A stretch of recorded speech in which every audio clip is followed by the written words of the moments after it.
죄와 사망의 법, 그것 안에 갇혀 지냈죠. 예수를 몰랐을 때에는 우리가 죄와 사망의 법 안에서 갇혀 지냈습니다. 갇혀 지냈다가 이제는 그리스도로 인해서 생명의 성령의 법 안에서 우리가 자유하게 되었습니다. 죄로 인해 어둠 속에서 방황하며 좌절하며 낙담하며 지내왔던 우리의 영혼이 이제 빛이신 예수 그리스도로 인해서 활짝 비춰줌으로 소망과 기대를 가지고 살아가게 되었죠. 그러게 예수를 제대로 믿게 되면요, 사람이 굉장히 밝아지게 됩니다. 밝아지게 돼요. 아무리 어려웠던 사람일지라도 빛이신 예수 그리스도를 믿게 되므로, 인격적으로 만나게 됨으로 인해서 활짝 빛나게 됩니다. 따라서 예수를 인격적으로 만나게 되면요, 얼굴이 굉장히 밝습니다. 여러분 동의하십니까? 굉장히 밝아요. 내적 치유 수양이나 생수의 강 수양회 아마 들어보신 적이 있으실 텐데, 특별히 생수의 강 같은 경우에는요, 3박 4일 일정으로 가게 되는데, 보통 처음에 이제 그 수련회에 참석할 때 사진을 찍어요. 그냥 사진을, 여러분 얼굴 사진을 딱 찍습니다. 찍고 나서 3박 4일 후에 사진을 또 한번 찍어줘요. 근데 같은 사람인데 굉장히 여러분 변해 있어요. 변해 있어요. 실질적으로 그렇습니다. 저도 이전 교회에서 그 생수의 강 제가 스텝으로 좀 섬겼습니다. 섬겼기 때문에 사진 같은 경우들을 제가 이렇게 비교를 해보면요, 굉장히 여러분 다 예수를 믿죠. 또 예수를 믿고 또 밝고 또 말씀도 알고 그렇게 지냈지만, 이 3박 4일 일정의 그 수련회를 통해서 이 천국을 경험하는 거예요.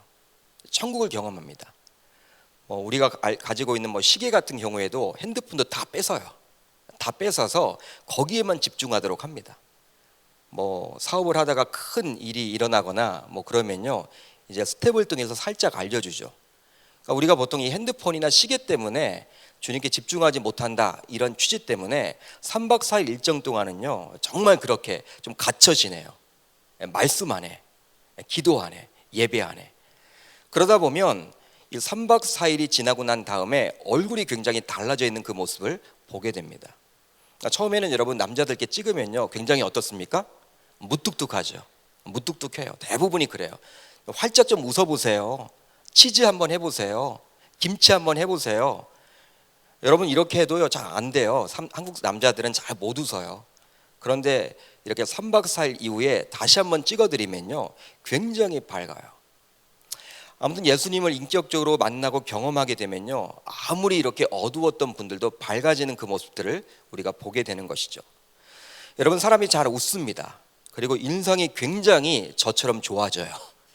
여러분 좋아집니다. 사람들이 많이 모여 있어도 인격적으로 예수를 만난 분들을 보게 되면요, 금방 티가 납니다. 금방 티가 납니다. 여러분 집사님들 여기 많이들 계시는데, 우리 남자 집사님들도 이렇게 예수를 정말 체험하게 되면요, 택시를 타거나 어디를 가게 되면요, 목사님 같냐고, 목사님 아니냐고 이렇게 여러분들 물어보시는 분들이 있어요. 목사님 같냐고. 그러니까 그것은 무엇이냐면 굉장히 여러분 얼굴이 밝다라는 것이죠.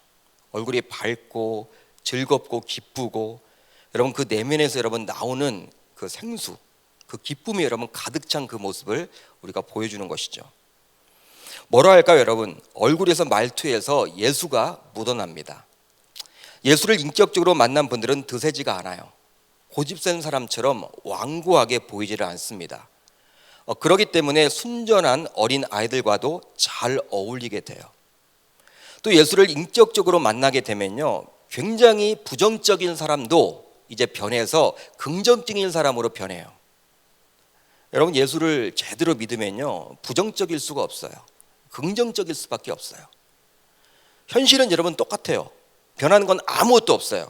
그렇지만 예수님께 모든 것들을 맡기기 때문에 사람이 여러분 굉장히 부정적이었던 분들도 긍정적으로 변화가 되는 것입니다.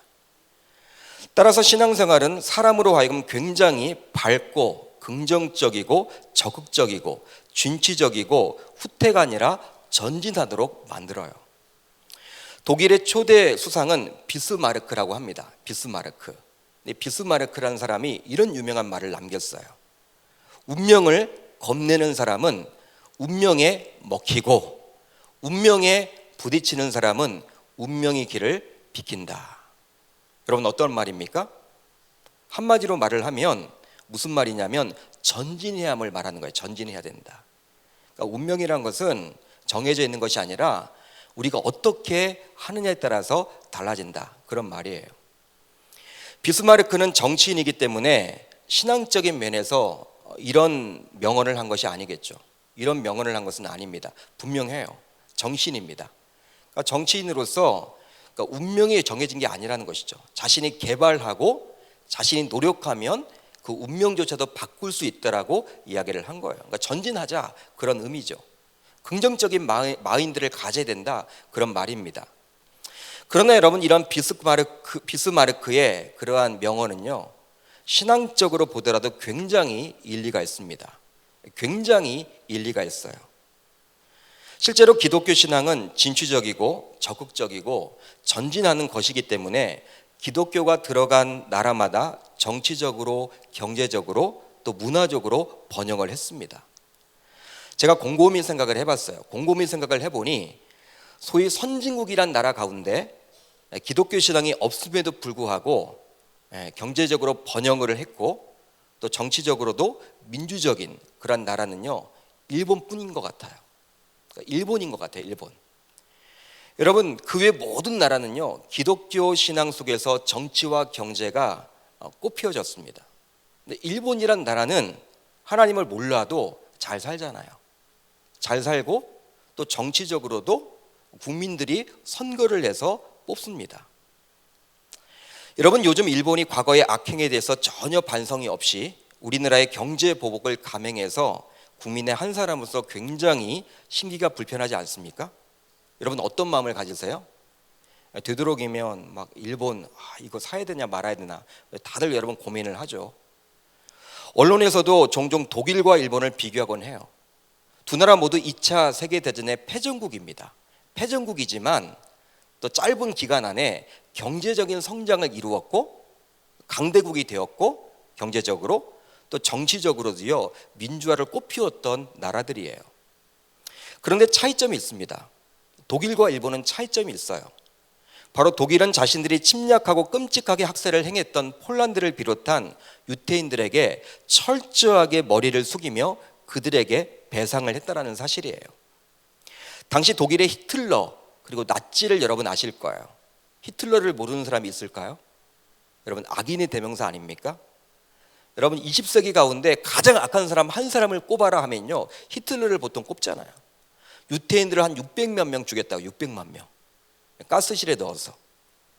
게르만족의 여러분 우월성을 강조하고자 유태인들을 그렇게 여러분 학살을 했습니다. 가스실에 넣어서.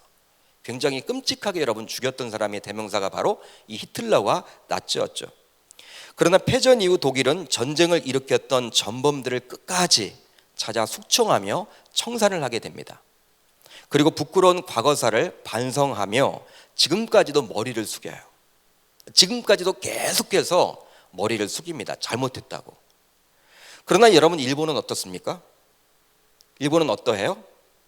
우리나라를 비롯해서 중국, 동남아시아 여러 나라를 침략하며 약탈하며 학살을 했지만 전범을 제대로 청산하지 않았습니다. 오히려 자신들의 신사에 고이고이 모시고 있어요. 전범들을. 그리고 오히려 다소 뻔뻔스럽게 자신들의 침략을 미워하고 있죠. 한마디로 전혀 반성의 기미를 보이고 있지 않습니다. 물론 일부 시민단체를 비롯해서 자신들의 잘못을 인정하는 사람들도 있지만 굉장히 소수예요. 대부분의 분들은 그렇지 않습니다. 여러분, 이러한 차이에 대해서 언론은 비교를 하지만 그 이유에 대해서 설명하는 언론은 잘 보질 못했어요. 독일과 일본은 다르다, 그것뿐이에요. 독일은 반성을 했지만 일본은 반성을 하지 않는다. 과거에 대해서, 과거의 악행에 대해서 여러분 그 차이, 그 이유에 대해서 말을 하고 있지 않아요. 그렇다면 왜 독일과 일본은 크나큰 범죄를 동일하게 저질렀어도 다른 모습을 보이는 것일까요? 여러분 혹시 생각을 해보셨습니까? 저는 요즘 이렇게 일본이 이슈가 되니까 좀 생각을 해봤어요. 왜 그럴까? 왜 그럴까? 기도하는 가운데 여러분 생각을 해봤습니다. 그러니까 일본이라는 나라가 굉장히 여러분 가까운 나라임에도 불구하고 지금 가장 먼 나라가 돼 있잖아요. 일본에 가 있는 선교사님들이 요즘에 난처한 입장에 처해 있어요. 뭐 일본에서도 험한, 한국인을 굉장히 혐오한 그러한 일들이 벌어지기 때문에 뭐 선교사님들이 굉장히 지금 난처하고 힘들어하고 있죠. 그런 것들을 보면 마음이 아프고 힘들어서 막 기도를 하게 됩니다. 왜 그럴까요, 여러분? 독일과 일본의 차이점은 무엇일까요? 답을 여러분 제가 생각을 해봤는데 바로 기독교 신앙이라는 결론을 내릴 수밖에 없었어요. 독일은 비록 신학이 자유주의로 흘러서 우리의 신학인 개혁주의 신학과는 좀 거리가 멀어졌습니다. 지금 우리가 믿는 개혁주의 신앙과는 좀 거리가 멀어졌지만 그래도 사람들 그 뿌리 깊은 곳에는 기독교 신앙이 자리 잡고 있어요. 독일 사람들의 마음속에는요, 기독교인이라는 것이 여러분 자리 잡고 있습니다. 종교개혁가인 마틴 루터가 바로 독일의 신부였어요. 종교개혁, 여러분 마틴 루터 다 아시죠? 1517년 95개 교회 반박문을 비텐베르크 성문 앞에 붙어서, 성전 여러분 정문 앞에 붙어서 시작된 게 바로 종교개혁 아닙니까? 근데 그 마틴 루터가 바로 독일의 신부였어요.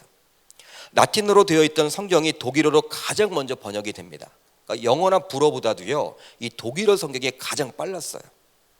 반면에 일본 사람들은 개인적으로 만나게 되면 굉장히 예의 바르고 또 질서가 여러분 있고 또 도덕적이죠. 윤리적입니다.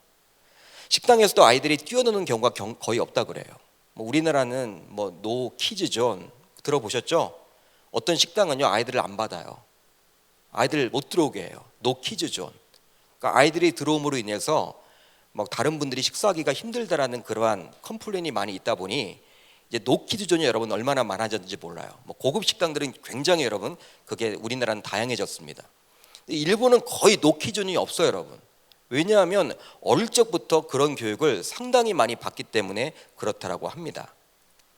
그러기에 일본의 경우에는요, 뭐 어릴 적부터 패를 끼쳐서는 안 된다. 굉장히 여러분 질서적이고 예의적이고 뭐 윤리적이고 도덕적이고 사람들을 개인적으로 만나게 되면요 얼마나 젠틀한지 몰라요.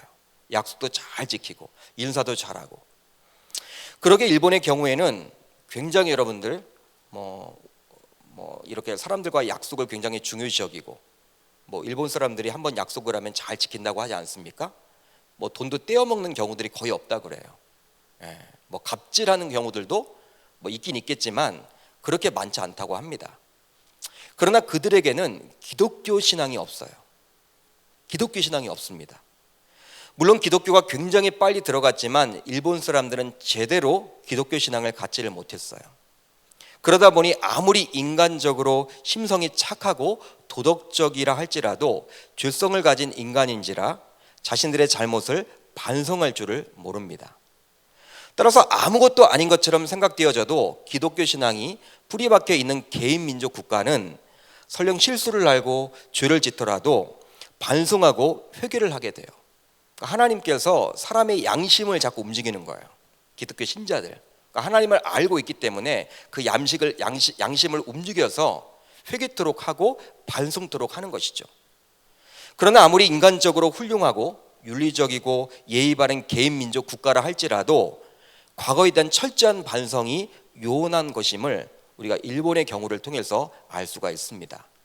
즉 인간적인 의지와 결단만으로는 결코 이렇게 반성할 수 없음을 알 수가 있는 것이죠. 그러기에 어릴 적부터 기독교 신앙으로 무장시키는 것은 개인적으로, 교회적으로, 또 나라와 민족적으로, 국가적으로 굉장히 중요함을 알게 돼요. 여러분 다음 세대 교육이 굉장히 중요하다. 우리 교회에서 다 강조를 하지 않습니까? 신앙교육이 중요하다. 근데 교회만을 위한 게 아니에요. 나라를 위한 겁니다, 여러분. 국가를 위한 겁니다. 건강한 여러분 사회를 만들기 위한 초석이 되는 거예요. 그러니까 여러분 양심이 있잖아요, 양심. 우리의 양심. 기독교 신앙으로 이렇게 무장한 사람들, 어린 학생들이 나중에 사회에 나가 진출을 하게 되면요, 이 양심에 따라 여러분 살게 되는 거예요. 신앙 양심에 따라서. 그러니까 잘못한 것들을 인정하는 것이죠. 반성을 하는 것이죠. 이게 여러분 상식 아닌가요? 그렇기 때문에 우리 교회에서 기독교 신앙을 여러분 강조하는 것은요, 교회만을 위한 것은 결코 아니고 막 건강한 국가를 위한, 사회를 위한, 민족을 위한 그런 초석이 되지 않나 저는 생각을 해봅니다. 지금 이 시간에도 고등부 학생들이 양평에서 수련회 중에 있습니다. 아마 기도 시간일 텐데 여러분 이제 끝나고 기도하실 때 그 고등부 학생들을 위해서도 간절히 기도해 주시면 좋겠습니다. 오늘 말씀을 보게 되면요, 노예 생활 400년, 광야 생활 40년으로 인해 지칠 대로 지쳐버린 이스라엘 백성들을 향해서 하나님께서는 또 전진을 명하시고 있습니다. 전진하라는 거예요. 모세가 죽었기 때문에 이제 새로운 지도자인 여호수아가 세워져야 하는 위기의 순간입니다. 그렇기 때문에 잠시 숨고르기를 해도 좋을 것 같아요. 쉬면 좋을 것 같아요. 그러나 하나님께서는 전진을 역시 또 명하십니다. 쉬도록 하질 않습니다. 그렇다면 이런 전진의 명령을 받은 이스라엘 백성들은 어떻게 전진해야 할까요? 어떻게 전진하면 좋을까요? 아무렇게나 전진하지는 않습니다. 바로 다음의 단계를 거치게 되는데요, 한번 살펴보고자 합니다. 먼저 모든 백성과 더불어 일어나야 합니다. 그러니까 모든 백성과 더불어 일어나라고 이야기를 하고 있어요. 오늘 말씀 여호수아 1장 2절을 보게 되면요, 이런 말이 나와 있죠. 이제 너는 이 모든 백성과 더불어 일어나. 더불어 일어나. 하나님께서는 모든 백성들이 함께 일어나야 한다라고 말씀합니다. 백성들로 하여금 일어나라는 말에는 백성들이 다 한 것 같은 영적 상황임을 말해주고 있는 거예요. 바로 영적으로 누워 자거나 영적으로 졸거나 영적으로 앉아 있거나 영적으로 맥을 놓거나 영적으로 용기를 잃었거나 영적으로 요새 말로 멍 때리고 있거나 그런 상황이기 때문에 우리 주님께서는 백성들로 하여금 일어나라고 이야기를 하고 있어요. 실제로 사복음서를 보게 되면 곳곳에서 예수님께서는 저와 여러분들로 하여금 일어나라고 이야기를 하고 있죠. 마태복음 26장 46절을 보면 이렇게 나와 있습니다. 일어나라, 함께 가자. 주님의 말씀이에요. 또 요한복음 5장 8절을 보면 주님은 또 이렇게 이야기를 하십니다. 일어나 내 자리를 들고 걸어가라. 그러니까 모든 일은 여러분 전진을 하려면요, 무엇이 여러분 우선되어야 하는 거예요? 일어나는 것. 일어나야 합니다. 누워 있어서는 안 되는 거예요. 저와 여러분들 가운데 아직까지 어떤 문제에서 헤어나오지를 못하고 영적으로 앉아 있거나 영적으로 누워 있거나 영적으로 잠자고 있거나 영적으로 두려움 속에서 헤어나오지 못하는 상황에 놓여 있을지라도 이 시간 과감하게 일어날 수 있기를 주님의 이름으로 축복합니다. 일어나는 것은 바로 영적으로 깨어있는 것을 이야기하는 거예요. 그러니까 영적으로 깨어 있어야 하는 거예요. 좌절하고 낙담하는 대신에 영적으로 깨어서 소망을 바라봐야 한다라는 것이죠. 이 시간 주님은 저와 여러분들에게도 일어나라고 과감하게 말씀하십니다. 일어나라. 여러분, 일어나야지 전진이 시작되는 거예요. 깨어 있어야지 주님의 전진, 그 사역을 감당해 나아갈 수가 있게 되는 것입니다. 그러니까 모든 것의 시작은 무엇이다? 바로 일어나는 것입니다. 따라서 우리의 대장 되시는 그분의 명령에 우리는 순종하여 일어날 수 있기를 주님의 이름으로 축복합니다. 이 금용성령 집회에 나오신 저와 여러분들 모두 일어나겠다라는 다짐과 결단을 모두 다 하시고 돌아갈 수 있기를 주의 이름으로 축복합니다.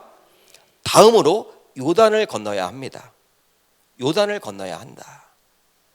오늘 말씀 여호수아 1장 2절을 보면 이런 말이 또 나와 있어요. 요단을 건너. 요단을 건너. 요단강은 국경이며 한계선이라 할 수 있습니다. 국경이며 한계선이에요. 이 요단강을 건너야지만 젖과 꿀이 흐르는 가나안 땅에 백성들이 입성할 수가 있습니다. 그러기에 당시 백성들은 반드시 약속의 땅인 가나안에 입성하기 위해서는 이 요단강을 건너야만 했어요. 그러니까 요단강을 여러분 건너도 좋고 건너지 않아도 좋은 그게 아니에요. 반드시 건너야만 했던 거예요. 요단강 건너지 않으면요, 젖과 꿀이 흐르는 가나안 땅에 입성을 못해요. 그렇기 때문에 광야 생활을 그렇게 오랫동안 해왔던 그들이 이제 하나님께서 약속하신 그 젖과 꿀이 흐르는 그 땅에 들어가려면 어떻게 된다? 요단을 건너야 하는 거예요. 그러나 여러분, 요단을 건너는 것 굉장히 쉽지 않은 여정이었죠. 영적으로 생각을 해보면요, 요단강은 어떠한 장애물 혹은 붕괴선을 말합니다. 그러니까 장애물이에요. 장애물. 건너기가 쉽지 않은 것. 여러분, 우리의 10년 가운데 가로지르고 있는 요단강은 무엇이라 할 수 있습니까? 여러분들의 10년 가운데 요단강이 있습니까? 그 요단강을 오늘 밤 건널 수 있기를 주님의 이름으로 축복합니다. 또 우리 교회의 요단강은 무엇일까요? 우리 교회의 요단강, 우리 교회의 전진을 가로막고 있는 요단강은 무엇이 있을까요? 우리 교회가 좀 더 건강한 교회가 되기 위한 것을 가로막고 있는 그 무언가는 무엇이 있을까요? 교회가 여러분 47년 정도 되었다라는 것은요, 주님에게서 칭찬받을 일도 있지만 어쩌면 책망받을 일도 있음을 우리가 알 수 있는 거예요. 그러니까 여러분, 전통이 좋은 것만 있는 건 아니에요. 전통이 항상 그래요, 여러분들. 여러분, 좋은 점은 우리가 받아야 되겠지만 여러분, 항상 우리가 개척했던 그 마음을 가져야 되는 거예요. 항상 그러기 때문에 어려웠던 그 시절을 우리가 돌아봐야 하는 것입니다. 여러 군데 교회에서 부교육자 생활을 한 저의 경험에 비춰볼 때 우리 계명교회 성도님들은 참 순박하고 또 정이 많습니다. 정이 얼마나 많은지 몰라요. 그리고 참 순종적이고 순박합니다. 착하고 여러분 순종적이에요. 굉장히. 제가 다른 교회에서 여러분 여러 사역을 했잖아요. 교회를 여러분 부교육자로 여러 군데에서 사역을 해봤는데 이 광명이란 도시, 그래도 도시교회임에도 불구하고 굉장히 여러분들 막 순박해요. 순종적이고. 그런데 한 가지 아쉬운 점이 있습니다. 2% 부족한 점이 있는데 우리 교회가 바로 성도들 사이에 주로 끼리끼리 어울리고 교제하다 보니 상대를 잘 인정하지 않으려고 한다는 점이에요. 어느 교회나 있지만 우리 교회가 좀 유별난 것 같아. 그 부분은 우리가 고쳤으면 좋겠어요. 물론 대부분의 다수는 그렇지 않지만 앞장서서 일하시는 분들 가운데 몇몇이 그런 분들이 존재합니다.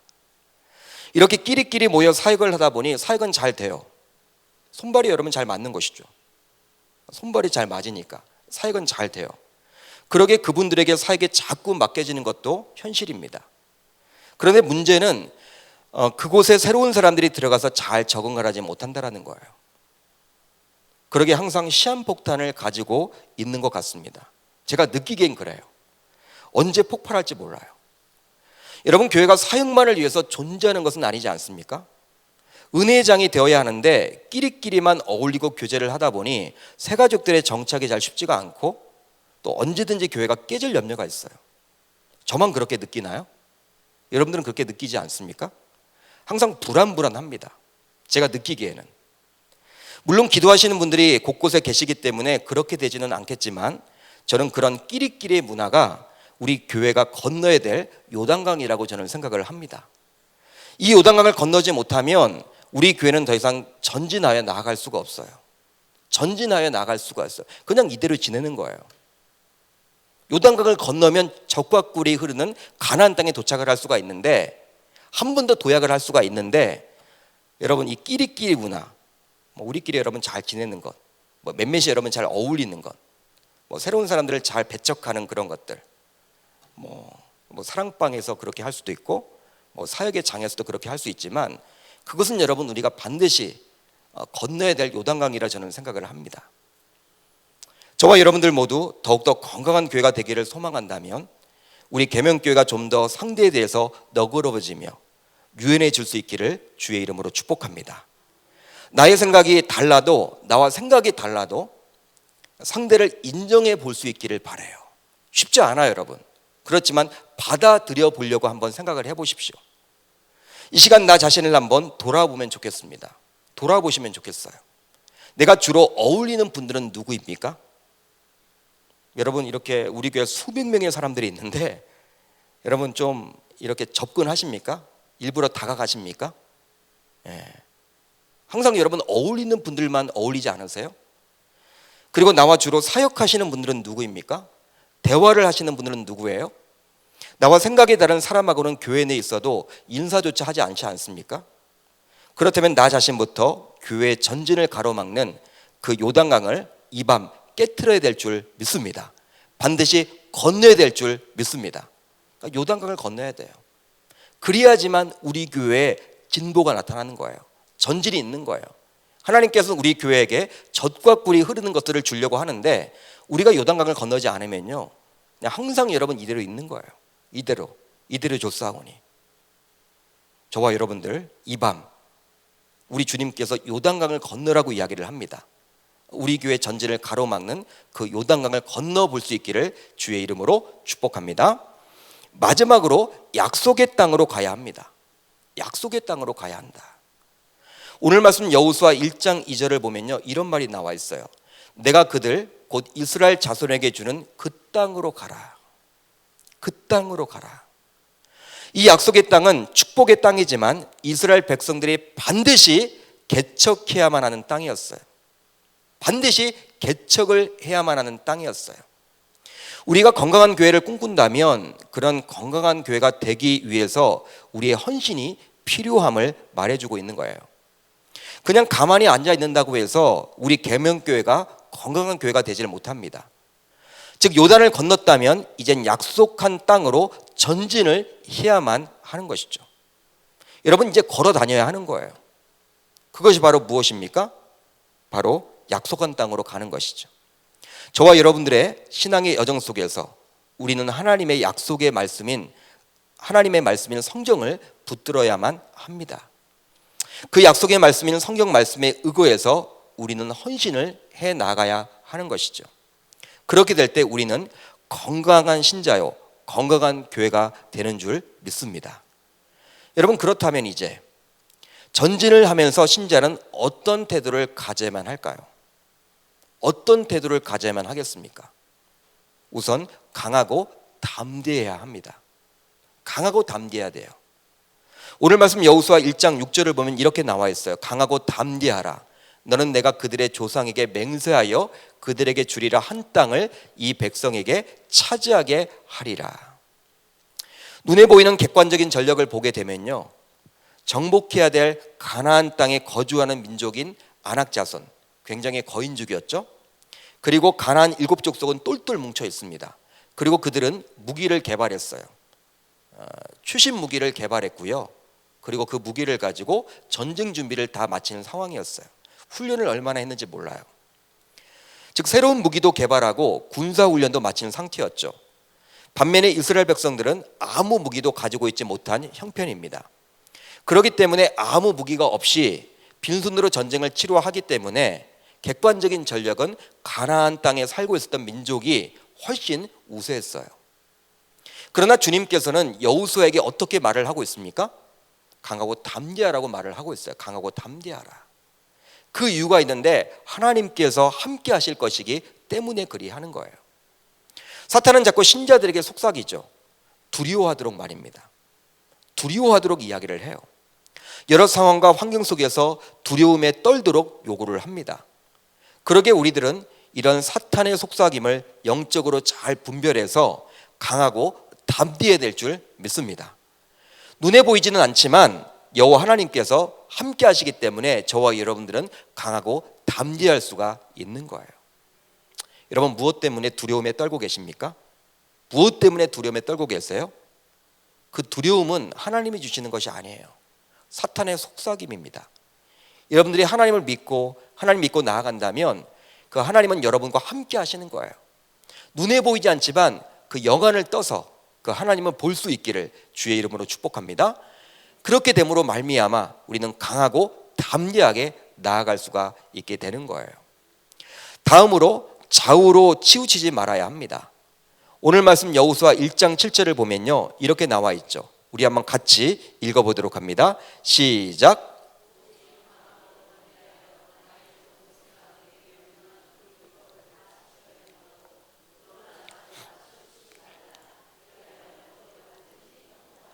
아멘. 우로나 좌로나 치우치지 말라고 주님은 말씀합니다. 우로나 좌로나 치우치지 말라. 우로나 좌우로나 치우치게 되면요, 그것은 어느 한쪽으로 쏠리는 거예요. 어느 한쪽으로 쏠리는 겁니다. 세상을 바라봐도요, 어느 한쪽에 쏠려 있는 분들이 굉장히 있어요. 여러분, 극우, 극좌 굉장히 여러분 무서워요. 극우. 여러분, 보수면 보수, 진보면 진보인데 이 극자가 들어가면 굉장히 여러분 이제 대화가 안 돼. 대화가 안 됩니다. 자신들 것만 옳다고 생각을 합니다. 건전한 토론이 되지 못해요. 그러게 우리는 극우, 극자가 되기보다는 되도록 건전한 중도로서 극우와 극자를 바라볼 수 있어야 하는 거예요. 신앙적인 면에서도 너무 한쪽으로 치우쳐서는 곤란합니다. 말씀 없이 기도만 해서도 위험한 신앙으로 흐를 수가 있어요. 어떤 분들은 말씀은 전혀 이렇게 보지도 않고 읽어보지도 않고 묵상하지도 않죠. 기도만 해, 기도만. 여러분, 그런 분들은요 이제 직통 계시를 받아요. 하나님으로부터 직통 계시. 여러분, 직통 계시를 받는 분들의 특징이 무엇인지 아십니까? 교회 질서에 순응하지는 않아요.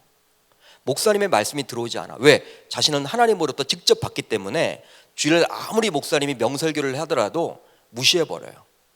뭐 나는 직접 하나님께 받으면 되지. 뭐 이런 신비적인 여러분 경우들로 흘러가는 경우들이 굉장히 많아요. 여러분, 말씀 없이 기도만 이렇게 열심히 하는 분들 굉장히 위험해요. 굉장히 위험하다는 것이죠. 또한 기도 없이 말씀만 파고들어서도 안 됩니다. 어떤 분들은요 말씀은 여러분 굉장히 막 너무 잘 알아. 지식적인 게 너무나 많아. 뭐 양육 훈련을 굉장히 많이 들어서 뭐 창세기부터 요한계시가 꿰뚫어요. 뭐 교육자 이상이야. 막 헬라어 히브리어 다 하고 그래요. 기도를 하지 않으면 어떻게 돼요? 바리새인처럼요 여러분 남을 막 정죄해요. 자신의 신앙의 수준을 가지고 연약한 사람들을 막 공격해, 정죄해요. 여러분 그거 굉장히 위험하죠. 주님이 원하시지 않는 그런 방법이죠. 남을 정죄하기 쉬운 신앙으로 흘러가기가 쉽기 때문에 이것도 여러분 옳지 않은 것입니다. 또 은혜만 찾고 전도와 봉사는 전혀 하지 않는다면 그것도 문제예요. 그것도 문제예요. 무엇 때문에 은혜를 받으려고 하는지 그 목적을 잃어버린 신앙이 되기 때문입니다. 여러분, 우리가 은혜 받는 거 굉장히 중요합니다. 여러분 그렇지 않습니까? 우리가 은혜를 받아야 되겠죠. 근데 은혜를 왜 받아야 돼요? 섬기기 위해서 받아야 되는 거예요. 섬기기 위해서. 우리 주님은 섬기기 위해서 이 땅에 오셨잖아요. 나 혼자 여러분 은혜 받는데 천국 가는 그날까지 은혜만 받다 여러분 돌아가시면 우리 주님이 나중에 뭐라고 이야기를 할까요? 전도는 한 번도 해보지도 않고 섬겨보지도 않고 구제해보지도 않고 선교해보지도 않고 그냥 은혜 받는 것에만 여러분 추구를 한다면 그건 여러분 제대로 여러분 신앙생활을 하는 게 아니에요. 그것도 치우치는 것이죠. 반면에 또 전도와 봉사만 하고 은혜가 없다면 이것도 또한 문제가 됩니다. 바로 지치기 쉬운 연약한 신앙인이 되기 때문이죠. 여러분, 제가 말씀드렸죠. 2주 전에 설교를 통해서 여러분, 우리 은혜를 공급받아야 돼요. 우리가 이렇게 금요성령 집회나 뭐 영권회복 특별새벽 집회나 기도의 11조나 우리가 새벽 예배나 나름대로 여러분 은혜 받는 창구가 있어야 돼요. 사역자들은 그걸 여러분 우리가 놓치게 되면요 연말에 가면 딱 번아웃이 되어서 다 그만두려고 해요. 그러니까 오래 가지 못해, 롱런을 하지 못하는 거예요. 여러분, 이것도 위험한 것이죠. 한쪽에 치우친 그러한 신앙의 모습입니다.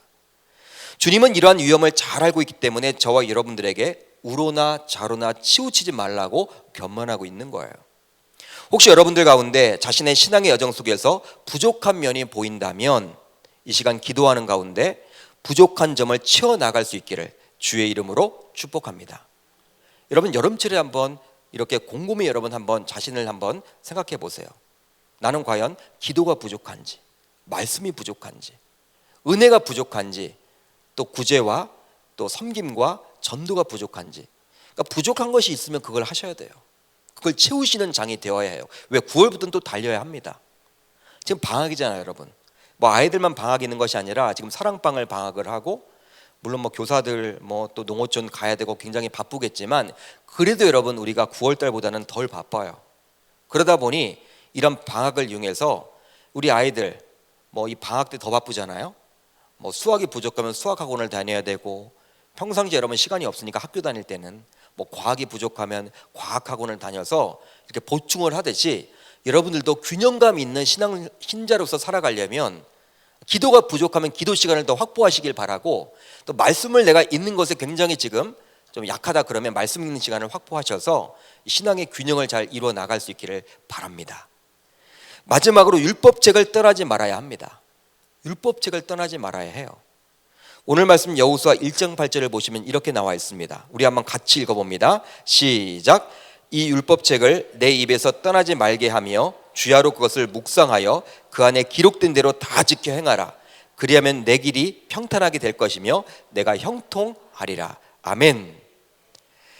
율법은 히브리어로 토라라고 합니다. 토라예요. 히브리어로. 율법이란 단어가 히브리어로 토라입니다. 그렇다면 그 뜻은 무엇일까요? 뜻이 있습니다. 무엇일까요? 지적한다, 그런 뜻이에요. 지적한다. 여러분, 율법을 통해서 우리는 하나님의 말씀을 통해서 하나님의 지적을 받는 거예요. 내가 죄인임을 깨닫게 되는 거예요. 여러분, 율법이 필요합니까? 필요 없습니까? 필요하죠. 율법이 없으면요, 말씀이 없으면요, 성경 말씀이 없으면 우리가 죄인인지를 몰라. 우리가 죄인임을 알아나가는 것은요, 바로 무엇입니까? 이 율법을 통해서 가능해지는 거예요. 즉 율법책인 성경 말씀은 우리가 전진할 방향을 제시합니다. 그렇기 때문에 전진하는 데 있어서 나침반과 같은 역할을 율법책이 하기 때문에 우리는 성경 말씀인 율법책을 가까이 해야만 하는 거예요. 말씀을 가까이 해야 될 이유가 거기에 있는 것이죠. 보통 어디를 갈 때 속도보다도 방향이 중요합니다. 여러분, 우리가 부산에 간다고 치면요, 속도가 중요합니까? 방향이 중요합니까? 둘 다 중요하죠. 여러분, 둘 다 중요하죠. 그렇지만 그 가운데 여러분 하나를 선택하면 뭐예요? 방향이죠. 우리가 여러분 경부선을 타야 되는 거예요. 경부선. 부산을 가려면요, KTX 여러분 광명역에서 이 호남선 여러분 열차를 타시면 안 돼요. 부산 가는 열차를 타셔야 돼.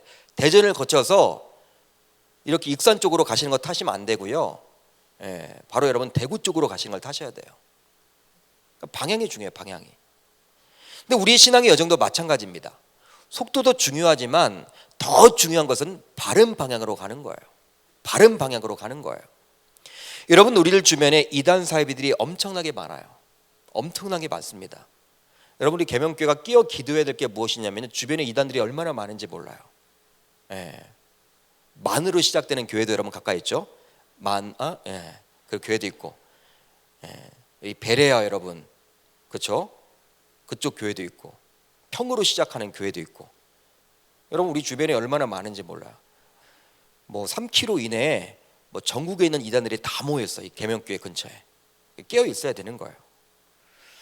근데 여러분, 이단 사이비들이 굉장히 많은데 그들은 하나님의 말씀인 성경에 대해서 굉장히 무지합니다. 무지해요. 많이 아는 것처럼 보이는데 제대로 모르는 거예요. 자신들의 생각을 성경을 통해서 확인받으려고만 합니다. 그러니까 성경이 말하는 하나님의 뜻에 관심을 두기보다는 교주들의 생각과 의견을 성경을 통해서 확인하는 작업을 하려고 그래요. 여러분, 우리가 성경 66권을 통해서 누구의 뜻을 분별해야 합니까?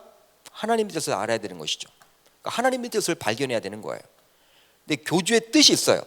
근데 그 교주의 뜻을 성경 말씀에 짜 맞추는 거예요. 그게 여러분 이단 사입입니다. 한마디로 신앙생활의 방향이 잘못된 것이죠. 따라서 저와 여러분들 모두 전진하기 위해서 하나님의 말씀을 좀 더 가까이 할 수 있기를 주의 이름으로 축복합니다. 그러니까 말씀을 알아야 하는 거예요. 방향을 알아야 하는 거예요. 여러분, 전진하려면요, 이제 요단을 건너서 가나안 땅에 입성해서 가나안 땅을 정복하려면 이제 하나님의 마음을 알아야 하는 거예요. 그 마음을 알려면 어떻게 해요? 말씀을 읽어야 하죠. 말씀을 가까이 해야 되는 것이죠. 우리 계명교회도 마찬가지예요. 계명교회도 여러분 이제 건강한 교회가 되고 47년이 흘렀습니다. 이제 50주년을 앞두고 있는데 지금까지 지켜주는 그 하나님의 은혜를 감사하며 앞으로 또 47년 동안 달려나가야 할 텐데 50년 동안 달려나가야 될 텐데 주님의 마음을 알려면 우리가 말씀을 등한시해서는 안 된다는 것이죠. 그렇다면 전진하는 자에게 주시는 약속은 무엇입니까? 이 부분이 가장 중요하죠. 전진하는 자에게 주시는 약속, 바로 길을 평탄케 하며 형통하게 해주십니다. 한번 따라합니다. 길을 평탄케 하며 형통하게 해주십니다. 오늘 말씀 여호수아 1장 8절을 같이 읽어봅니다. 시작. 그리하면 내 길이 평탄하게 될 것이며 내가 형통하리라. 아멘.